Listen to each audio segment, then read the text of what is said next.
안녕하세요, 스펜서입니다. 이탈리아 여행 첫 번째 시간인데요. 저는 보통 여행을 가기 전에 그 나라의 어떤 정보를 얻기 위해서 책을 먼저 좀 구입을 해서 읽어보는 편입니다. 그래서 짜잔, 이 책을 구입을 했는데 왜 이탈리아가 아니라 발트 3국이냐면 처음에 여행 갈 계획을 발트 3국으로 잡았었어요. 그래서 이제 제가 책을 하나 구입을 해서 발트 3국은 책이 좀 많지도 않아가지고 이 책을 선택을 했습니다. 웬 낭만? 와이프가 발트 3국에 가고 싶다고 그래서 책을 구입하게 됐고요.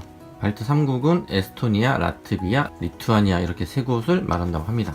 그래서 제가 책을 구입을 해서 보니까 약간 유럽 중에서도 상당히 위쪽에 위치를 하고 있고 러시아 바로 옆 나라더라고요. 그래서 저희가 프랑크푸르트로 입국해서 프랑크푸르트로 출국하는 그런 일정인데 프랑크푸르트에서 이쪽 발트로 가기가 상당히 좀 애매한 그런 게 좀 있었고, 여기 가려면 보통은 러시아를 통해서 가는 경우가 많고요. 그리고 한 10박 이상으로 잡고 가야 되더라고요. 이 세 나라가 교통편이 그렇게 발달되어 있지 않아서 기차 편으로 이동하기가 힘들고 차로 이동을 해야 되는데 아무래도 유럽에 운전한다는 게 좀 겁도 나고, 그리고 제가 갔던 다른 나라들에 비해서 영어로 소통이 잘 안 될 것 같아서 와이프의 동의를 얻어서 발트 3국은 다음에 가는 걸로 그렇게 됐고요. 그래서 그 다음으로 생각한 게 어느 나라를 갈까 고민을 하다가 이탈리아로 정하게 됐습니다. 그래서 이탈리아 관련된 책을 이렇게 준비를 했는데, 보시면 2014년에서 2015년 개정판인 이유는 제가 저 혼자 이탈리아를 한 2번 정도 갔었어요. 그래서 이번이 세 번째 여행이라서 따로 책을 구매하진 않고 이전에 있는 책을 가지고 일정을 잡아보도록 했습니다. 그래서 프랑크푸르트 도착해서 프랑크푸르트에서 베니스를 가가지고 베니스에서 로마, 피렌체 이렇게 이동하는 루트로 잡았고요. 제가 갔던 2번의 경험상으로 6, 7월에 이탈리아는 상당히 덥습니다. 그래서 그거에 대해서 만만히 준비를 하려고 생각을 했고, 그래서 몇 가지 여름 아이템을 준비를 했고요. 자, 이탈리아 여행을 할 때 이 책 한 권 제가 추천드리고 싶은데, 아트 인문학 여행이라는 책이고요. 이탈리아 편입니다.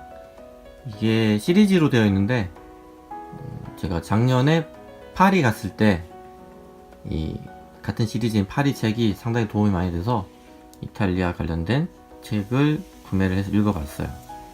이탈리아의 그 상당히 큰 영향을 미쳤던 메디치 가문에 대한 얘기도 많이 나오고, 그래서 인문학적으로 좀 이해가 있으면 여행에 있어서 많은 도움이 되기 때문에 이 책 강력 추천드리고요. 그리고 제가 영화를 좋아해서 그런지 이탈리아 관련된 영화를 몇 편 보고 가면은 그 영화 속에 빠져들 수 있겠죠. 이탈리아 영화라고 하면 뭐 옛날 고전의 로마의 휴일, 그리고 피렌체 하면은 냉정과 열정 사이. 책도 있지만 영화로 보시는 편이 아마 피렌체 여행에 좀 더 도움이 되실 거라고 생각되고요. 베니스 같은 경우는 뭐 007 영화에도 보면은 베니스 나온 영화가 있고요. 그리고 인디아나 존스 3편에서도 베니스에서의 추격전, 보트 추격전이 있죠. 그래서 그런 영화들을 보고 가면 훨씬 더 재미가 있을 거라고 생각이 되네요. 그 다음으로 준비해야 될 부분은 이제 예약을 해야 됩니다. 저 같은 경우는 숙소를 역 근처로 잡거나 아니면 랜드마크 주위에 잡을 수가 있죠. 근데 랜드마크 쪽에다 잡게 되면은 역에서 그까지 그 가방을 끌고 가는 게 상당히 힘들기 때문에 가급적이면 저는 역 근처에 잡으려고 하고 있고요. 그리고 이탈리아 그 시내가 여기랑 그렇게 멀지가 않아서 나쁘지 않았던 것 같아요. 그리고 또 이제 또 중요한 거는 피렌체에 가시면 이제 우리 두오모 성당에 올라가야 되는데, 두오모 성당은 꼭 인터넷으로 예약을 하시고 가셔야 됩니다. 그것도 내가 언제 올라갈 건지 시간까지 예매를 하고 가셔야 돼요. 그리고 기차편 예약을 했는데, 기차편은 요즘은 인터넷으로 뭐 예약이 그렇게 어렵지 않으니까 큰 어려움은 없었는데, 좀 새로운 시도를 하기 위해서 이번에는 나이트젯이라는 심야 기차를 예약을 했어요. 그래서 독일에서 베니스까지 심야로 이동을 하는 겁니다. 이거의 장점이라면 잠잘 때 이동을 하기 때문에 그 이동 시간을 줄일 수 있다는 장점이 있어요. 제가 이탈리아 이탈리아를 2번 갔을 때도 이 심야 기차를 2번 이용했었는데 여자분이 타기에는 좀 불편한 부분도 있을 것 같아서 이번에는 조금 높은 등급으로 예약을 했습니다. 그래서 그 부분은 아마 다음 영상에 말씀을 드리지 않을까 싶은데, 준비물 중에 또 주의하실 점이 여행자 보험은 꼭 드시는 게 좋아요.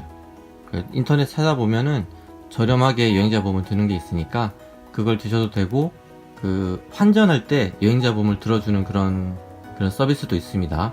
그리고 저 같은 경우는 핸드폰으로 이제 여행 다닐 때 지도를 보는 편이라서 유심칩이 꼭 필요했어요. 그래서 예전에는 뭐 국내 통신사 유심칩을 구매를 했었는데 그거보다는 유럽에서 나온 유심칩이 훨씬 저렴하고 용량도 커서 작년에 써보니까 정말 편하더라고요. 작년에 제가 파리 갔을 때 거의 한국에서 쓰는 정도의 인터넷 속도를 체감을 했기 때문에 이번에도 그걸 구매를 했습니다.